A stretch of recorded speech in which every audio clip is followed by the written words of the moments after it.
नमस्कार दोस्तों, स्वागत है आपका वीके न्यूज में। खबर है मनीष सिसोदिया की गिरफ्तारी को लेकर, जिनसे करीब 8 घंटे की पूछताछ के बाद उन्हें गिरफ्तार कर लिया गया। लेकिन गिरफ्तार होने के बाद में अब केजरीवाल सरकार की मुश्किलें लगातार बढ़ती जा रही हैं, क्योंकि आम आदमी पार्टी के ये दूसरे नेता हैं जो इस तरह से गिरफ्तार हुए हैं। इससे पहले सत्येंद्र जैन जो हैं वो अभी हवालात में हैं, और अब मनीष सिसोदिया जो हैं वो सीबीआई ने उन्हें गिरफ्तार किया हुआ है। लेकिन इस वीडियो में आपको बताएंगे कि पूरा मामला शुरू कहां से हुआ।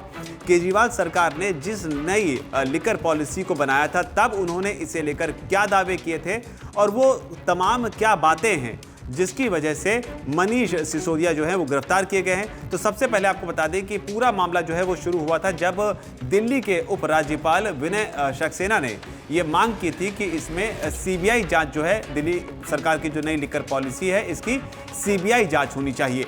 विनय सक्सेना ने ये जांच की मांग की थी जुलाई 2022 में। उपराज्यपाल की इस मांग के बाद में मनीष सिसोदिया के खिलाफ जो है नियमों को नजरअंदाज करने का और भ्रष्टाचार करने का तब आरोप लगाया गया था, और उसके बाद ईडी और सीबीआई ने सिसोदिया के खिलाफ तब जांच शुरू कर दी थी, और इसके बाद ही इसमें भाजपा की एंट्री हुई थी। और नए टेंडर के बाद में आरोप ये लगे कि गलत तरीके से शराब ठेकेदारों को 144 करोड़ जो हैं वो उन्होंने माफ किए। लेकिन जो ताज़ा गिरफ्तारी हुई है, इसमें 8 घंटे की पूछताछ के बाद हालात इस तरीके के क्यों बने, वो पहले आप जानिए।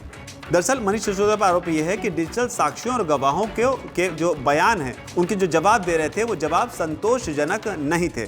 इसके अलावा जो है जांच एजेंसी के जो अधिकांश सवाल थे, उन सवालों के जो जवाब थे उनको टालने की लगातार कोशिश जो है वो मनीष सिसोदिया कर रहे थे। इसके अलावा सवाल ये भी था कि 100 करोड़ रुपए का जो एडवांस दिया गया, उसको लेकर कोई संतोषजनक जवाब उन्होंने नहीं दिया। इसके अलावा ये एक और बात थी कि आने से पहले ही नई आबकारी नीति जो थी, यानी कि शराब नीति जो थी, वो शराब कंपनियों के पास पहुंच गई।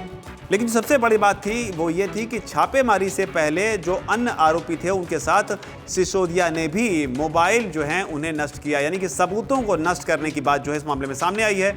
और इसके अलावा एक जो बड़ी बात है वो ये है कि पूछताछ में जो सरकारी गवाह बने हैं, यानी कि दिनेश अरोड़ा, उन्होंने जो बयान दिया उनका खंडन नहीं कर रहे थे मनीष सिसोदिया। तो ये कुछ एक पॉइंट हैं जिसके आधार पर उन्हें गिरफ्तार किया गया है। और अब आपको बताते हैं कि अरविंद केजरीवाल ने जब इस नई शराब नीति को लागू किया था, तब उन्होंने क्या तर्क दिए थे।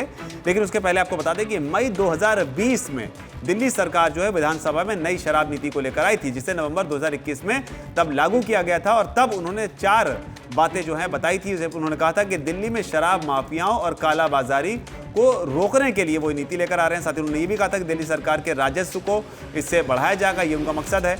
और शराब खरीदने वाले लोगों की शिकायतें जो हैं वो दूर की जाएंगी, और हर वार्ड में शराब की दुकानों का समान वितरण होगा। तो ये बातें उन्होंने तब कही थी इस नई शराब नीति को लागू करने के वक्त में। लेकिन अब इस शराब नीति को लेकर जो अनियमितताओं के आरोप लग रहे हैं, उसे लेकर अब केजरीवाल सरकार की मुश्किलें बढ़ रही हैं।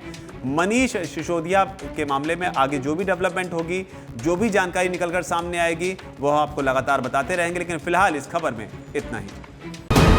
वीके न्यूज, राष्ट्र के नाम।